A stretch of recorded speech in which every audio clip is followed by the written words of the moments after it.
अब देखो, जो हम लोगों ने प्रीवियस क्लास में सीखा है कि कंक्रीट में से cement, sand, aggregate, water admixture हम लोग कैसे फाइंड आउट करते हैं, और हाँ मोर्टार में से सीमेंट, सैंड, वाटर कैसे फाइंड करेंगे, और ब्रिक वर्क में से ब्रिक, नंबर ऑफ ब्रिक्स या ब्लॉक हम लोग कैसे निकालेंगे, या फिर अपना कंप्लीट जो है उसमें से मोर्टार की क्वांटिटी हम लोग कैसे फाइंड आउट करेंगे। तो इन चीजों का एक कंप्लीट है ना, हम लोग एक पूरा क्वेश्चन लेके चल रहे हैं आज की इस क्लास में।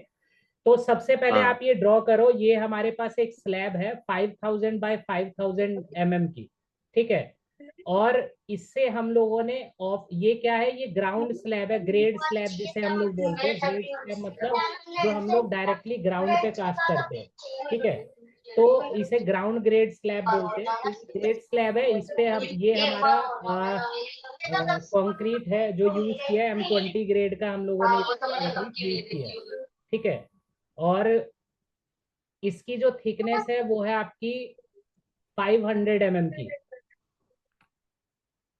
ड्रॉ करो जल्दी से। कर रहा हूँ सर।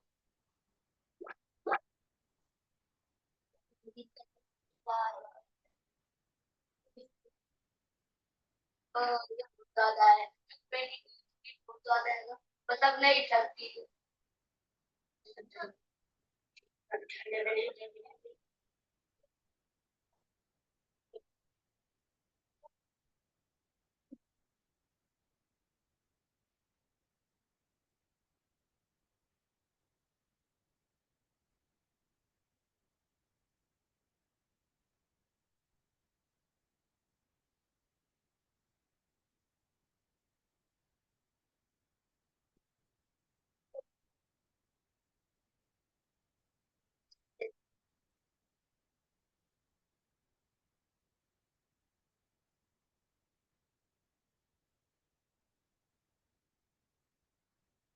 जब बस कर पाता है।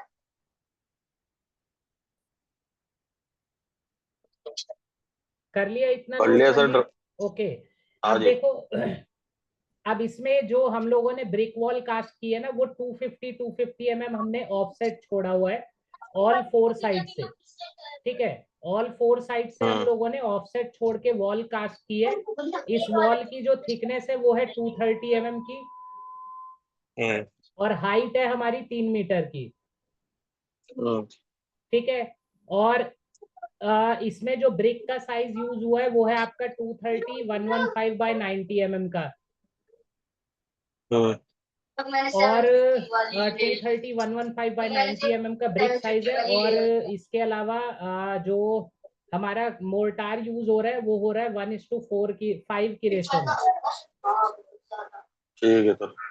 और इनर और आउटर वॉल पे भी प्लास्टर हो रहा है जो कि 1:5 की रेशो में है। हमारा इनर वॉल का जो प्लास्टर है, देखो प्लास्टर है ना आपके 2 से 3 तरीके के होते हैं वॉल्स पे। जो भी हमारा हम्म आरसीसी मेंबर होता है, मान लो छत है, ठीक है, तो रूफ पे है ना, हम लोग जनरली जो आरसीसी मेंबर्स होते हैं जिनकी फिनिशिंग अच्छी होती है, तो उस पे हम लोग 6 के आसपास का प्लास्टर करते हैं, ठीक है। और जो जी। इनर वॉल्स होती है उस पे 8 से 10 का प्लास्टर होता है। और आउटर वॉल जो होती है वो थोड़ी रफ होती है, क्योंकि क्या होता है, जब हम्म हम लोग ब्रिक वॉल कास्ट कराते हैं ना, तो उस टाइम पे जो हमारे मेसन लेबर होते हैं वो क्या करते हैं, रूम, जैसे हम रूम कास्ट करा रहे हैं तो उसके अंदर खड़े होके वो ब्रिक वर्क करते हैं, ठीक है। तो हम्म अंदर का फेस तो वो हाथों हाथ जैसे झाड़ू से क्लीन करते रहेंगे, या फिर उसका जो हम्म। एक्स्ट्रा मोर्टार है वो साथ साथ में हटाते रहते हैं। लेकिन आउटर हाँ जी। सरफेस पे क्या होता है, वो मोर्टार हटा नहीं पाते हैं, बाद में हटाते हैं तो कुछ आपको रफ सरफेस ज्यादा मिलती है, ठीक है। तो इसीलिए बाहर के फेस पे है ना, हमारा प्लास्टर का जो थिकनेस होता है वो ज्यादा होता है, 12 मिनिमम होता है, ठीक है। और 12 से 15 के बीच में ही रहना चाहिए। कई जगह पे आपका ज्यादा मोटा भी करते हैं, 20 22 का भी। लेकिन उसमें हम्म। क्या होता है, प्लास्टर है ना, झड़ने का मतलब उखड़ के गिरने का बहुत ज्यादा चांसेस रहता है, ठीक है। और और कभी भी इनर वॉल। इनर वॉल 8 से 10 का रहता है जनरली, हाँ ठीक है। ठीक है। और जो हमारे जॉइंट्स होते हैं, मान लो जहां पे हमारा कॉलम आ रहा है और जहां पे हमारा वॉल बनेगी, तो उसका जो जॉइंट बनता है, ठीक है, कॉलम और वॉल का जो जॉइंट बनता है, उस जॉइंट पे हम लोग अगर मैश लगा दे, हैंड मैश लगा दे, या फिर आपका मतलब जिसे हम लोग हैंड मैश बोलते हैं, कबूतर जाली भी बोलते हैं, ठीक है, तो वो मैश हाँ। लगा के अगर हम लोग प्लास्टर करते हैं ना, या फिर आजकल है ना वो भी आती है, शीट्स भी बनी बनाई आती है, 3-3 मीटर के बनी हुई होती है, ठीक है, मैश ही होता है। उससे हाँ। क्या होता है, जो हमारा आरसीसी मेंबर और ब्रिक वॉल जब हम लोग कास्ट करते हैं, ठीक है, तो उस टाइम पे क्या होता है ना, आप देखना, नोटिस करना कि वॉल में है ना, वॉल और जो कॉलम होता है उसके फेस पे है ना क्रैक आने लग जाता है। मतलब जो हाँ। जॉइंट होता है जहां से, वहां पे है ना क्रैक डेवलप हो जाता है। तो हाँ। उसको रोकने के लिए हम लोग क्या करते हैं ना, मैश लगा देते हैं और उसके ऊपर से प्लास्टर मारते हैं, ठीक है। तो उस ठीक। कंडीशन में क्या होता है, उसको स्ट्रेंथ और अच्छी मिल जाती है, तो वो क्रैक नहीं आने देता है, ठीक है। हाँ। अब देखो, ये तो ध्यान रखने वाली बातें होती है। मेन तो होता है हमारा कि हम लोग मटेरियल वगैरह कैसे कैलकुलेट करेंगे, ठीक है। अब जी। देखो यहाँ पे कंक्रीट का कैलकुलेशन है, ये पूरा मैं क्वेश्चन आपको एक बार दिखा देता हूँ करके, ठीक है, कैसे हम हाँ। लोग पूरा करेंगे, फिर आप अपने आप से ट्राई करना इसको। ठीक है सर।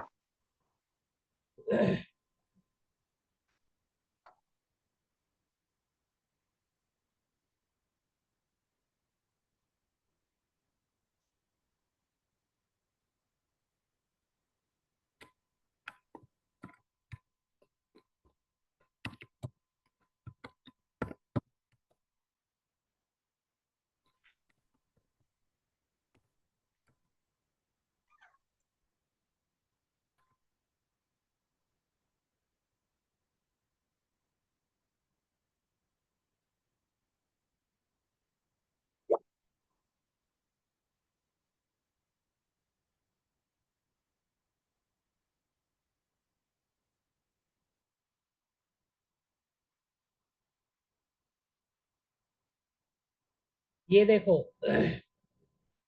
यहाँ पे आपको दिख रहा होगा कि ये देखो, ये किया हुआ है, मैश लगाई हुई हाँ। है ना। हाँ। किस तरीके की मैश होती है, देखो ये होती है, ये रही, हाँ। ये रही। तो इससे क्या होता है ना, स्ट्रेंथ अच्छी मिल जाती है, ये देखो, हाँ। ठीक है। तो ये हम लोग इसीलिए लगाते हैं ताकि क्रैक वगैरह डेवलप ना हो सके, ठीक है सर। ठीक है। अब देखो यहाँ पे हमारे पास सबसे पहले स्लैब है, तो स्लैब हमारी कितनी है, हाँ। स्लैब की जो लेंथ है वो है हमारी 5 मीटर की, विड्थ है 5 मीटर की, और उसकी जो डेप्थ है, डेप्थ हमारे पास है 0.5 मीटर, ठीक है। तो सबसे पहले हम लोग वॉल्यूम निकाल लेंगे, वॉल्यूम ऑफ कंक्रीट। तो वॉल्यूम ऑफ कंक्रीट हम लोग कैसे निकालेंगे, total length into width into depth करके। ये आ गया हमारे पास 12.5 क्यूबिक मीटर, ठीक है। अब इसमें से जी। हम लोग सीमेंट, सैंड और एग्रीगेट फाइंड आउट करेंगे, ठीक है। तो हाँ। सीमेंट कैसे हम लोग निकालते हैं, 1.54। सबसे पहले हम लोग सीमेंट वॉल्यूम निकालेंगे। तो सीमेंट वॉल्यूम के 20 लिए, का रेशो। हाँ, M20 का रेशो है, तो क्या हाँ। है हमारी रेशो हो जाएगी 1:1.5:3 की, हाँ। ठीक है। तो सीमेंट वॉल्यूम हम लोग निकाल लेते हैं सबसे पहले, 1.54 divided by sum of ratio. Sum of ratio है 1 + 1.5 + 3। ये आ गया हमारे पास सीमेंट वॉल्यूम। अब हम लोग हाँ। निकालेंगे सीमेंट इन बैग, सीमेंट इन बैग। तो सीमेंट इन बैग के लिए क्या करेंगे, जितना क्यूबिक मीटर आया है मल्टीप्लाई बाय 1440 और डिवाइडेड बाय हाँ। 50। 50। ये आ गया हमारे पास हाँ जी। 8.064 बैग लगेगा इन 1 क्यूबिक मीटर, M20 ग्रेड में, हाँ। ठीक है। सैंड हम लोग निकाल लेंगे, सैंड आ जाएगा हमारे पास कितना, cement volume multiply bye sand का रेशो 1500। Multiply by 1414। 35.31, ठीक है। और एग्रीगेट आ जाएगा आपका cement volume multiply bye aggregate का रेशो मल्टीप्लाई बाय 35.31। ठीक है, तो ये आ गया हमारा 1 क्यूबिक मीटर के लिए। अब यहाँ पे निकालेंगे फॉर 12.5 क्यूबिक मीटर।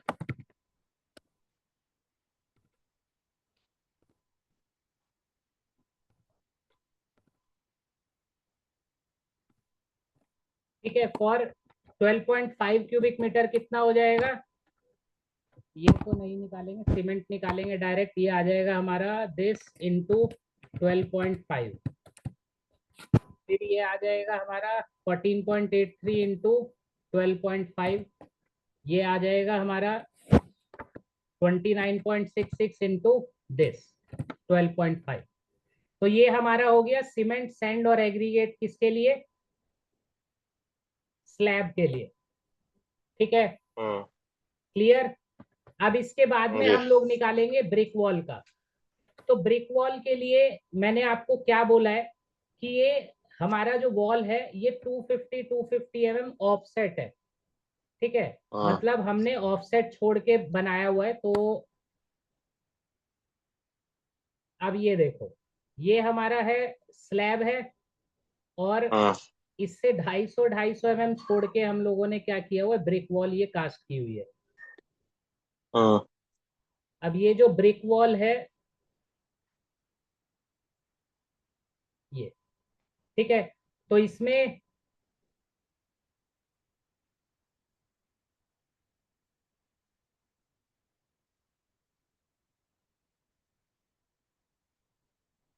यहां से ये जो स्पेस दिख रहा है ये है हमारा ऑफसेट, क्योंकि ये स्लैब से हमने छोड़ के बनाया हुआ है। ये कितना है? ये है आपका 250 mm का है। 4 साइड से, यहां से भी ये 250 mm का ऑफसेट है। ठीक है, अब देखो वॉल हमें कास्ट करनी है। वॉल कास्ट कैसे होगी हमारी? देखो यहाँ पे जब हम लोग ये वाली वॉल कास्ट करेंगे, मतलब हॉरिजॉन्टल वाली दोनों वॉल्स को कास्ट करेंगे, तो जो हमारी वर्टिकल वाली वॉल्स कास्ट होगी वो तो इन दोनों हॉरिजॉन्टल वाली वॉल्स के बीच में कास्ट होगी ना, अंदर की साइड पे, यहाँ पे ऐसे। ठीक है, तो हॉरिजॉन्टल वाली जो हमारे पास आएगी लेंथ, जो आएगी हॉरिजॉन्टल वाली वॉल की, यहां से यहां तक आएगी। मतलब ये कितना हुआ? अब ये हमारे पास है 5 मीटर, 5 है, और इससे 250 mm छोड़ा हुआ है हमने ऑफसेट। तो यहाँ से हमारी ब्रिक वॉल 4.5 हो गया। 4.5 मीटर हो गया ये। और ये वाली कितनी होगी? 4.5। यहाँ से यहाँ तक 4.5 है पूरी। इसमें से अगर मैं ये वॉल की थिकनेस माइनस कर दूं 230 mm इधर से और 230 mm इधर से, तो ये यहाँ से यहाँ तक आ जाएगी। तो कितना हो जाएगा? 4.5 में से अगर हम लोग माइनस करेंगे 4.5 माइनस 0.23 माइनस 0.23, 4.04 मीटर हो जाएगा ये वाला। ठीक है, अब क्लियर है ये? हाँ जी। अब देखो यहाँ पे वॉल के लिए, वॉल की लेंथ, सबसे पहले हॉरिजॉन्टल वॉल की लेंथ क्या हो जाएगी? हॉरिजॉन्टल वॉल में लेंथ हो जाएगी हमारे पास। अच्छा, एक और तरीके से हम लोग निकाल सकते हैं। देखो हाइट तो चारों वॉल की सेम है, ठीक है, हाँ जी। तो हम लोग क्या करते हैं, पीएल ले लेते हैं। पीएल मतलब पूरा सम कर लेते हैं, सम ऑफ ऑल साइड, मतलब 4.5 length plus width plus length plus width, चारों साइड का सम कर लेते हैं, इंटू हाइट कर देंगे और इंटू वॉल की थिकनेस से कर देंगे, तो हमारे पास इसका वॉल्यूम आ जाएगा डायरेक्टली। ठीक है, तो इसमें हॉरिजॉन्टल वॉल की जो लेंथ है वो है आपकी 4.5 मीटर्स की। ठीक है, और इसकी थिकनेस है, थिकनेस हमारे पास है 0.23 मीटर। लेंथ हो गई, थिकनेस हो गई, और हाइट है हमारे पास 3 मीटर की। और वर्टिकल वाले के लिए क्या है? वर्टिकल वॉल में लेंथ है हमारे पास 4.04 मीटर, मैंने अभी आपको बता दिया था। बाकी थिकनेस और हाइट सेम है हॉरिजॉन्टल वाली, ठीक है। तो हम लोग यहाँ पे निकाल लेते हैं वॉल्यूम, ब्रिक वॉल का वॉल्यूम, ठीक है। तो ब्रिक वॉल के वॉल्यूम के लिए क्या करेंगे, sum of all side 4.5 plus 4.04 plus 4.5 plus 4.04 multiply by thickness और मल्टीप्लाई बाय हाइट, ये आ गया हमारे पास 15.8276 क्यूबिक मीटर ब्रिक का वॉल्यूम, ब्रिक वर्क का टोटल वॉल्यूम, ठीक है।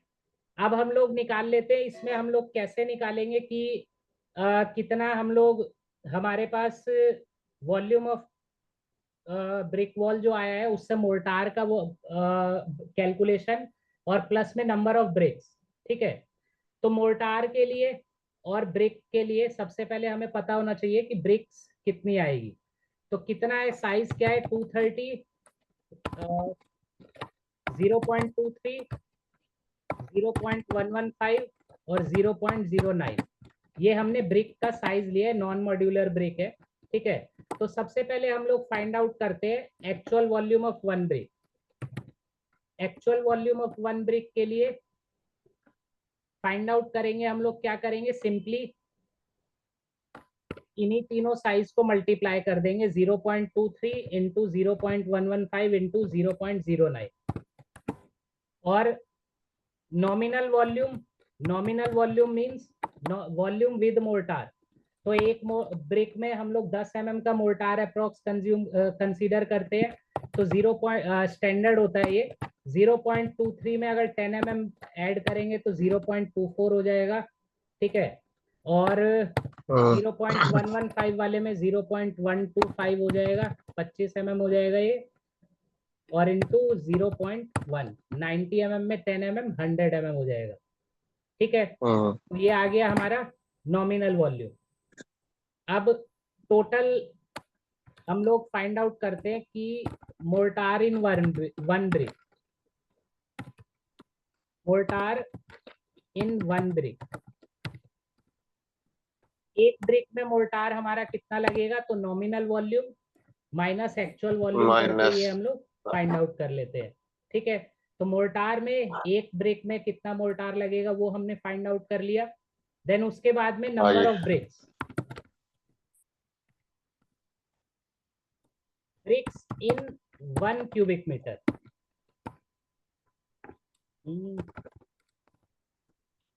Number of bricks in 1 cubic metre.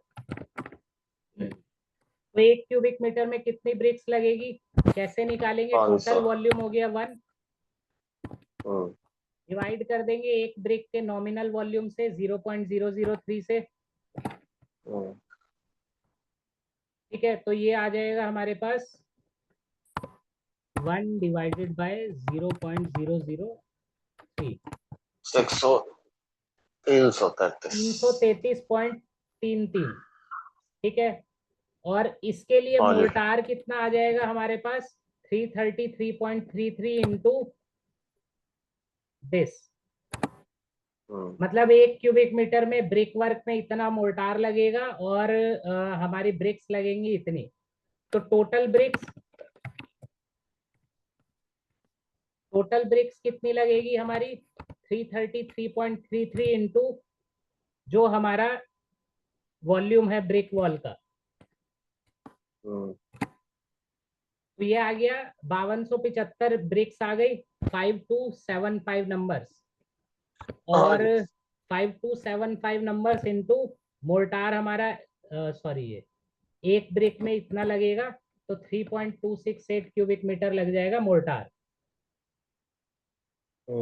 ठीक है।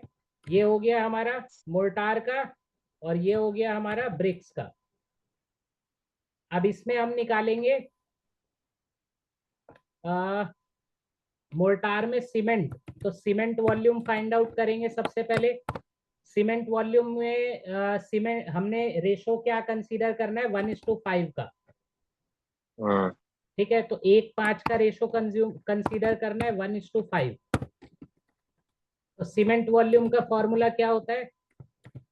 1.3। 1.33 मोर्टार के लिए लेते हैं और divided by sum of ratio sum of ratio 1+5। अब इससे हम लोग फाइंड आउट कर लेते हैं number of bags. Number of cement bag कैसे फाइंड आउट करेंगे? Cement volume multiply by density of cement और डिवाइडेड बाय 50, क्योंकि एक सीमेंट बैग 50 किलो का होता है। दूसरा भी तरीका होता है, वो भी मैंने आपको पहले बताया हुआ है, 0.035 से डिवाइड करके भी 0.35 से डिवाइड आ करके। जाता है। ठीक है, और सेंड हम लोग कैसे निकालेंगे? सेंड आ जाएगा मेरे पास cement volume multiply by sand का रेशो मल्टीप्लाई बाय 35.31, क्योंकि एक क्यूबिक मीटर में 35.31 CFT होते हैं। 35.31 क्यूबिक फीट। हाँ, और हम लोग ऑर्डर जब भी करते हैं तो क्यूबिक फीट में या केजी में, टन में ही ऑर्डर होता है, इसीलिए हम लोग क्यूबिक फीट में फाइंड आउट करते हैं। तो नंबर ऑफ सीमेंट बैग आ जाएगा आपका एक क्यूबिक मीटर में इतना है, मल्टीप्लाई बाय 3.268 के लिए। और इसमें हमारा आ जाएगा सेंड के लिए। सेंड कैसे निकालेंगे? This into volume of mortar. ठीक है, क्लियर है यहाँ तक? हाँ जी। फिर उसके बाद में हम लोगों को फाइंड आउट करना है क्या? प्लास्टर, इनर और आउटर वॉल का प्लास्टर। तो इनर और आउटर वॉल पे जो हमारा प्लास्टर होगा, देखो आउटर पे तो हम लोग ये 4.5 प्लस 4.5 प्लस 4.5 प्लस 4.5 टोटल ये ले लेंगे, मल्टीप्लाई कर देंगे हाइट से 3 मीटर, और थिकनेस है हमारा आउटर वॉल के लिए 12 mm का। ठीक है, अब हम लोग बात करते हैं इनर वॉल की। तो इनर वॉल में जो हमारा प्लास्टर होगा वो कहां से कहां तक होगा? इनर वॉल हमारी यहां से यहां तक है, और यहां से यहां तक है। तो ये यहां से यहां तक क्या निकाला था? 4.04 फाइंड आउट किया था। 4.5 माइनस 0.23 माइनस 0.23 करके इनर वॉल आ जाएगी यहां से यहां तक। क्लियर? ठीक है जी। अब इसके बाद में देखो प्लास्टर एरिया। प्लास्टर के लिए सबसे पहले हम लोग निकाल रहे हैं आउटर के लिए। तो आउटर वॉल के लिए 4.5 इंटू 4 PL ले लिया, peripheral length sum of all side, multiply by height 3 metre, multiply by 0.012 12 mm। ये हो गया आउटर के लिए वॉल्यूम आ गया। और इनर के लिए निकाल लेते हैं। इनर के लिए हो जाएगा 4.04 इंटू चारों वॉल इंटू 3 मीटर की हाइट इंटू 0.008, 8 mm का प्लास्टर हमने लिया है। ठीक है, अब दोनों प्लास्टर का जो है वो रेशो सेम है, तो दोनों प्लास्टर के लिए सेम है। और ब्रिक वर्क में भी जो हम मोर्टार यूज कर रहे हैं वो भी हमारा क्या है? 1:5 की रेशो में ही है। ठीक है, तो आउटर के लिए प्लस में इनर के लिए ये हो गया टोटल 1.3035। ठीक है, ऑलरेडी हमने यहाँ पे सीमेंट सैंड और सीमेंट और सैंड फाइंड आउट किया हुआ है। ठीक है, तो हम लोग एक काम करते हैं यहाँ पे ये जो ब्रिक्स के लिए और इसके लिए, अच्छा चलो यहाँ पे अलग से निकाल लेते हैं। सीमेंट आ जाएगा आपका number of bags into this, इतना ही आएगा लगभग। सैंड भी इतना ही आएगा, 1 क्यूबिक मीटर का ही काम है ये।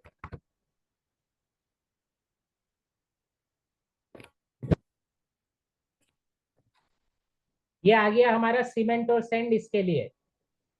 ठीक है, अब देखो वाटर तो हम लोग फाइंड आउट करते हैं। कंक्रीट में जो वाटर फाइंड आउट होगा, यहाँ पे मान लेते हैं कि हमारा वर्केबल कंक्रीट है तो 45-46% हम लोग ले लेंगे, जितना हमारा सीमेंट इन केजी आएगा उसका।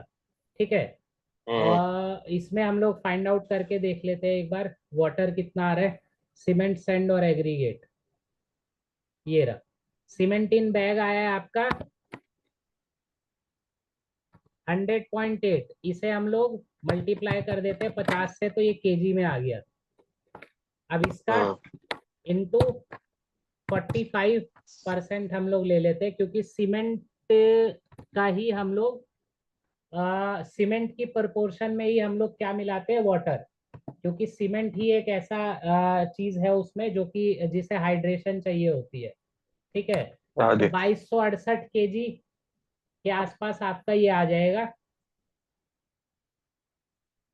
ठीक है, पानी। वाटर, और इसमें भी इसी तरीके से निकाल लेंगे, सीमेंट इन केजी निकाल के, और उसके बाद में हम लोग फाइंड आउट कर लेंगे वाटर कितना आएगा। और एडमिक्सचर जो होता है, एडमिक्सचर भी सीमेंट इन केजी के ही परसेंटेज पे यूज करते हैं हम लोग, 1 से 2 वो तो शायद परसेंट 2-3%। मैक्सिमम, 1 से 2% हाँ मैक्सिमम, क्योंकि क्या होता है, हाँ वो है ना, सीमेंट की प्रॉपर्टी को चेंज कर देता है। एक हाँ जी, नॉर्मल सीमेंट सेटिंग है, टाइम इंक्रीज कर देता हाँ, है। सेटिंग टाइम इंक्रीज या डिक्रीज करने के लिए करते हैं हम लोग। हम्म ठीक है, बढ़ाने या घटाने दोनों में एडमिक्सचर यूज होता है। हम्म रिटार्डर है, एक्सेलरेटर है, वाटर प्रूफिंग केमिकल भी 1 से 2% ही यूज कर सकते हो। जितने टोटल भी सीमेंट का ना। एडमिक्सचर्स है, हाँ, जितने भी एडमिक्सचर्स है, वो सभी आप हाँ 1 से 2% ही मैक्सिमम यूज करोगे। हाँ नहीं तो क्या होता है, वो हीट प्रोड्यूस करते हैं, और ज्यादा हीट हो हाँ जाएगा कंक्रीट में, ठीक है, तो क्या होगा, क्रैक बिल्ट हो जाएंगे, उससे कोई बेनिफिट नहीं, हाँ दोबारा से डिमोलिश करके दोबारा स्ट्रक्चर कास्ट कराओगे। सल्फेट अटैक बढ़ जाते हैं हम्म, जो अंदर। क्लियर है? हाँ जी। ओके।